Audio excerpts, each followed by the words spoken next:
ปีสุดท้ายที่เฮาได้เฮียนด้วยกันปีสุดท้ายที่เฮาจะต้องจากกันผ่านการเฮียนผ่านวันเวลาจนทำให้เฮาได้หูจักกันได้เป็นเพื่อนกันจนวันนี้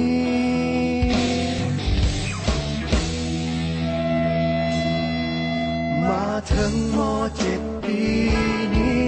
ก็เลยห้องเพลงนี้แทนใจก่อนที่เฮาจะจากไปห่างกันให้ทุกคน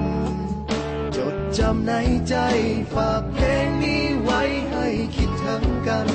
เมื่อต้องถึงวันที่จากไป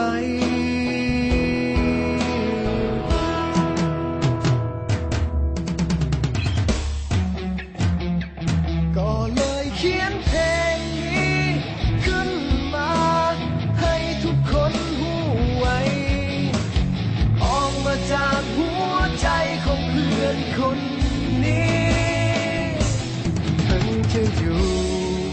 แห่งฝน